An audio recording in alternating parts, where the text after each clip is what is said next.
As I lay on the cold hospital bed, the white sheets felt rough against my skin. The room was silent, except for the rhythmic beep of the heart monitor beside me. I was tired, both physically and mentally, with the weight of my condition pressing down on me. Dr. Wilson had visited earlier and explained that I had an ulcer. He told me that it was partly because I had been holding in a lot of negative emotions. "I recommend you talk to someone, Mrs. Evans. Holding on to those emotions isn't good for your health," he said, adjusting his glasses. "I'll think about it, doctor," I replied, nodding slowly. Soon after Dr. Wilson left, David entered. My husband of 15 years, David was a tall man with brown hair that was starting to gray at the temples. His suit was impeccable, always tailored to perfection. However, his face now showed signs of stress and impatience. "Jane," David started, clearing his throat, "I've been doing some thinking." I turned to look at him, waiting for him to continue. He took a deep breath. "I want a divorce." I felt a pang in my chest, but not of heartbreak, more of realization. It felt like something I had been expecting for a long time. "All right," I said simply. David looked taken aback. "That's it? Just all right?" "I guess I've seen it coming, David," I admitted, "though I never thought you'd tell me while I'm in a hospital bed." A nurse, Melissa, who was attending to some paperwork nearby, looked up. She was young, perhaps in her mid-20s, with bright blue eyes and blonde hair pulled into a ponytail. She gave me a concerned look. "Are you okay, Mrs. Evans?" David scoffed. "Of course she's fine. Aren't you, Jane?" I ignored him, turning to Melissa. "I'll be okay. Thanks for asking." "Why are you so calm about this?" Melissa whispered, genuinely curious. With a small smile, I leaned in closer. "I have a little secret. Something that will make everything all right in the end." David, not hearing our exchange, glanced between us, looking annoyed. "I'll get the papers started then," he said tersely. As he left the room, I couldn't help but feel a mixture of sadness and relief. I knew that this was just the beginning of a new chapter in my life. And though the circumstances weren't ideal, I felt strangely hopeful. The hospital room was quiet, with only the soft murmur of the TV in the background. I started to drift into a state of introspection, remembering simpler times. The day David and I met felt like it was just yesterday. We were introduced by mutual friends at a local coffee shop. The initial days were filled with laughter, shared interests, and many dreams for the future. "Jane, have you ever thought about traveling the world?" David had once asked me during one of our early dates. "I've always wanted to," I replied, taking a sip of my coffee. "But you know, life gets in the way. Work, responsibilities." David smiled warmly. "Maybe we can do it together one day." I chuckled. That sounds like a dream. But as the years went on, things changed. David got a high-paying job, and suddenly, money became a focal point in our lives. We moved into a big house, drove expensive cars, and attended high-profile events. It was a life many dreamed of, but it felt empty to me. "I bought another painting today," David said one evening, showing off a piece of artwork that cost more than what I earned in a month at the bookstore. "It's beautiful," I replied, trying to show enthusiasm. But deep inside, I missed our simpler days, when happiness wasn't measured in monetary terms. The stark difference in our earnings soon became a sore point. David would often berate me for not making enough and for spending too much time at the bookstore. "Jane, can't you find a better job? Something that pays more?" he once asked. "This is what I love, David," I retorted, frustration evident in my voice. "I thought you of all people would understand." His reply was cold. "Well, love doesn't pay the bills." Health concerns started adding to our strained relationship. The constant pain in my stomach became unbearable at times. I remember one particularly bad night when I was curled up in pain. "Jane, are you okay?" David's voice was filled with annoyance rather than concern. "My stomach, it hurts so much," I managed to whisper. "You're always sick," he snapped. "Maybe if you didn't stress about that bookstore so much, you'd feel better." Even during those tough times, there was one person who stood by me, my grandmother. She was a wise old woman with a heart of gold. We shared many moments, sipping tea and talking about life. "He's not right for you," she told me during one of our conversations. I sighed. "I know, Grandma, but we've been together for so long." She looked at me with a knowing smile. "Sometimes length doesn't mean depth. Remember that." Her words stayed with me. David's decision to ask for a divorce might have been sudden for him, but for me, it was a long time coming. And as I lay in the hospital bed, clutching the letter from the notary, I felt a sense of clarity and direction for the first time in years. My grandmother had passed, leaving me $3 million. But there was a catch. I would only inherit it upon divorcing Robert. A bittersweet smile formed on my lips. Once an unwelcome condition, now it was my ticket to freedom. The next morning, I decided it was time to take charge of my life. I needed to know why David was so eager for the divorce. Was there another woman? Or was there something else he wasn't telling me? I decided to call Mark, a lawyer I had known since childhood. We had grown up together, and even though life took us on different paths, our bond remained. "Jane, long time. How are you holding up?" Mark's voice sounded genuinely concerned. "Been better, Mark," I replied, trying to sound upbeat. "But I need your help." Mark paused for a moment. "What do you need?" I hesitated. "I need to know why David wants a divorce so urgently. Can you find out?" There was a short silence. "You think he's up to something?" "I just have a gut feeling. Something's off." "All right," Mark said. "I'll hire a detective to tail him, see what he's up to." I felt a weight lift off my shoulders. "Thank you, Mark." A few days later, Mark called with news. "Jane, you were right. David's been seeing someone." My heart sank. "Who is she?" "He's been spending time with a young girl, probably in her 20s. Tall, model-like. Our detective has taken some photos." I sighed. "I need to see them." Mark arranged for me to meet with the detective later that day. The detective, a stern-looking man named Carl, showed me several pictures of David and the young woman. "That's him." Carl pointed to David in one of the photos. "And her name is Clara. She's a student, but has an interesting past." "What do you mean?" Carl hesitated. "She's been involved with a few rich men before. It seems she has a pattern." I felt a rush of anger. "So, she's using him?" Carl shrugged. "Looks like it, but there's more. We found out she's currently working for an escort service." I took a deep breath, trying to process everything. "Thank you, Carl." As I left the detective agency, a plan began to form in my mind. David wanted a divorce? Fine. But I wasn't going to let him walk away without a fight. He would regret the day he decided to betray me. The following week was a blur of hospital tests and treatments. But between the needles and medications, I had a surprise visitor, an elderly man named Mr. Graham, whom I had occasionally seen during my daily hospital walks. With white hair, a cane, and wise eyes, he seemed to be always engrossed in a book. "Hello, Jane," he greeted me with a warm smile as he walked into my room. "Hello, Mr. Graham. To what do I owe the pleasure?" "I've heard you work at a used bookstore," he said, taking a seat near my bed. "Yes, I do. It's a small place, but it has its charm." He nodded appreciatively. "I've always had a passion for books. Over the years, I've collected many rare editions. And, well, there's one particular book I thought you might be interested in." My curiosity was piqued. "Which book?" "It's an old, rare copy of Pride and Prejudice. You see, my late wife loved that book. She told me stories about her family's connection to it." I was taken aback. "That's one of my favorites. I've always wanted to have a rare edition." Mr. Graham smiled kindly. "I thought so. Well, I'm willing to sell it to you."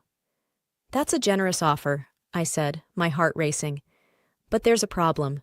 I recently had some financial issues. David, my husband, took all the money from our joint account." Mr. Graham frowned. "I'm sorry to hear that. But for the book, we can work out a reasonable price, or even a payment plan." I smiled, touched by his kindness. "Thank you, Mr. Graham. I'd like that." Our chat was interrupted by a call on my mobile. It was David. "Jane, have you signed the papers yet?" he demanded. "Not yet, David. I told you, I'll do it after I leave the hospital." "Just get it done," he said irritably before hanging up. I sighed, feeling deflated. Mr. Graham looked at me with sympathy. Relationship troubles? I nodded. He's eager to get rid of me. Mr. Graham leaned forward. You know, life has a way of bringing unexpected joys even in the midst of our struggles. Perhaps this book is a small token of that. I smiled, wiping away a tear. Thank you, Mr. Graham. You have no idea how much this means to me. As he left the room, I held the book close, feeling a strange sense of comfort.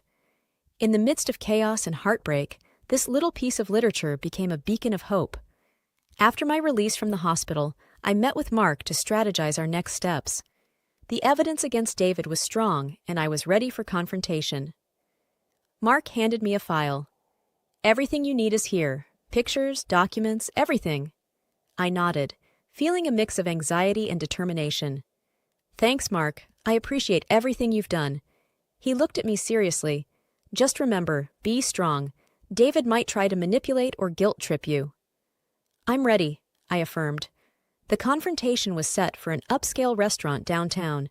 David had chosen the place, probably to flaunt his financial superiority. As I walked in, I saw him seated at a corner table with Clara, the young model. Her presence was unexpected, but made me more determined. David smirked as he saw me. Took you long enough. Traffic, I replied curtly. He gestured to Clara. You remember Clara, my secretary? I smiled sweetly at her. Of course, how could I forget? David, eager to get things underway, said, So, have you signed the papers? I looked at Mark, who handed over a document. David quickly scanned it, his smirk fading. What's this? He asked, sounding genuinely confused. It's a demand for a significant share of your assets, Mark replied coolly. David laughed. On what grounds? Mark slid over the pictures of David and Clara. On these grounds, infidelity. Clara looked horrified, her eyes darting between the pictures and David. David's face went red. This doesn't prove anything. Mark wasn't fazed. It's enough, and there's more. He handed over another set of photos, showing Clara with different men. David looked at Clara, betrayal evident on his face. What is this, Clara? Clara stammered. I can explain. I chimed in. No need. Mark already explained to me about your profession. David looked crushed. His grand plan had backfired spectacularly. I decided it was time to deliver the final blow. Oh, and by the way, David, my grandmother passed away and left me a substantial amount. So don't worry about the dinner bill. I've got it. The look on David's face was priceless. The combination of shock, regret, and realization was almost poetic. I stood up. This is the last time you'll see me, David. Goodbye. Walking out of the restaurant, I felt a sense of freedom I hadn't felt in years. I was finally free from David's toxicity, and it was time for a fresh start. The past few weeks after the restaurant incident had been a whirlwind of changes. The whole town buzzed with news of David's fall from grace, and the whispers and pointed fingers were unavoidable whenever he made a public appearance. One afternoon, my phone rang, displaying David's number. I hadn't expected him to call ever again. Still, out of sheer curiosity, I answered. Hello? Look. David's voice was rough, almost desperate. I need to ask you something. My defenses immediately went up. What do you want? He hesitated, and I could almost picture him struggling for words. I need a loan. I raised an eyebrow. You want money from me? Yes, he sighed, his voice breaking a little. I spent a lot on Clara, on gifts, travels, everything she asked for. Plus, there are debts I've accumulated. I thought I had it under control, but now with everything falling apart, I just need some help to get back on my feet. His confession did give me a moment of satisfaction, but I remembered how he had treated me in the past, his condescending words and attitude. You told me once that I shouldn't spend money on myself because I'm an uninteresting woman, I said coldly, recalling his exact words. Why should I help you now? He was silent, likely recalling that painful memory. I waited. I'm sorry for what I said, he replied. It was wrong, but I really need this. I took a deep breath. David, You made your choices, and now you have to live with the consequences. I won't help you." I could hear the desperation growing in his voice. "Please, just think about it. I'll do anything." "No," I responded firmly. "Goodbye, David." I hung up and took a deep breath, feeling the weight of the past finally starting to lift off my shoulders. I was in control of my life now, and no one could take that away from me. The courtroom buzzed with murmurs, everyone exchanging opinions and whispers, but my focus was sharp. I looked straight ahead, bracing myself for the face-off. The mahogany doors opened, and in walked David, his hair disheveled, and his face reflecting sleepless nights. He still managed to look charming, but I saw through it. Mark, my lawyer, stood tall beside me. "Stay strong," he whispered. "Today is the day we set things right." David approached hesitantly, his eyes pleading. "Can we talk? Just for a minute?" I nodded towards Mark, signaling him to give us a moment. "Make it quick." David took a deep breath. "I'm so sorry. I realize the pain I've caused. Please, can we not do this? Can we not make it a public spectacle?" His words seemed genuine, but years of deceit had made me wary. "David, this isn't about you anymore. It's about justice." He looked defeated, but tried one more time. "Isn't there any room for forgiveness? For us to start afresh?" I stared at him coldly. "There's no us anymore. And as for forgiveness, some things can never be forgiven. You chose this path." Before he could respond, the bailiff announced the judge's arrival. Everyone took their seats. The judge, a middle-aged man with a stern face, spoke. "This court is now in session." Mark began. "Your Honor, my client has suffered emotional and financial turmoil due to Mr. David's actions. The evidence will showcase his deceit."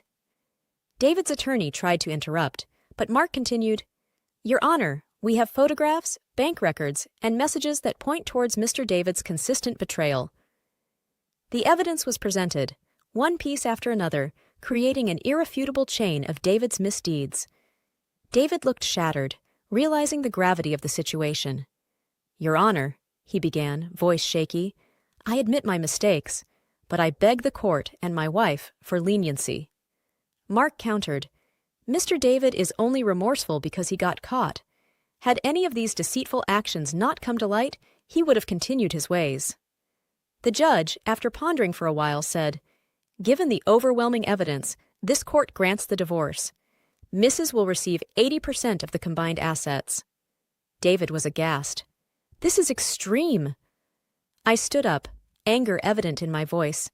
"Extreme? Like your affairs? Or draining our accounts? Or every lie you told?" David whispered, "Please just give me a chance." I looked at him squarely. "I gave you years, David. You destroyed that chance every time."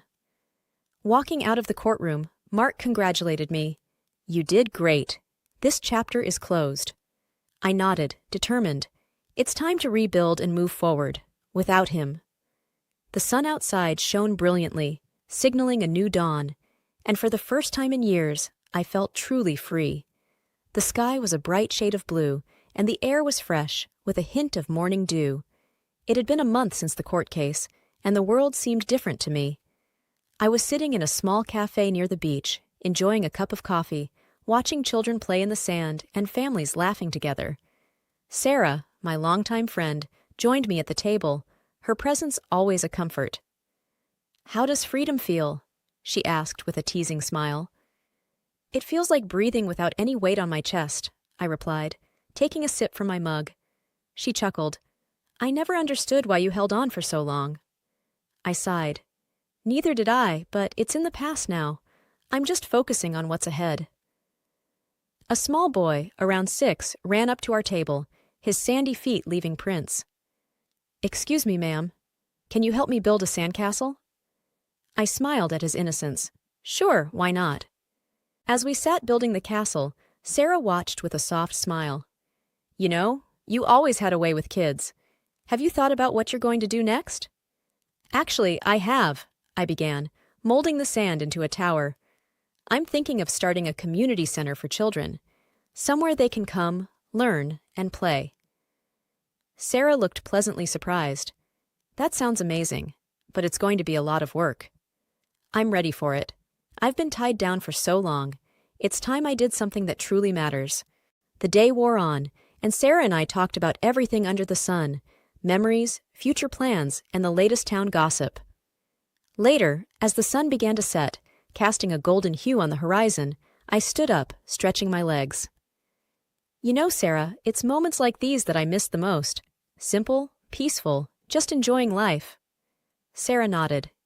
You've come a long way. A familiar face approached our table. Mark. He looked different in casual wear, less the stern lawyer, and more like an old friend. I hope I'm not interrupting, he said, a smile playing on his lips. Not at all, I replied. Have a seat. He sat down. I was in the area and thought I'd check on you. How have you been? Better, I said.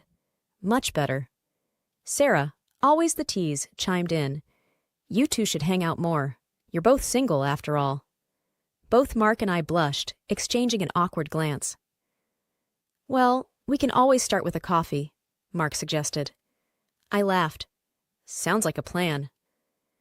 As night fell, the three of us walked along the beach, feeling the waves touch our feet, the vastness of the ocean reminding me of the endless possibilities that lay ahead. Life was no longer about the past. It was about seizing the day, making a difference, and perhaps, just maybe, finding happiness again.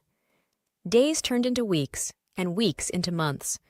The community center became a reality, a place bustling with kids, laughter, and learning.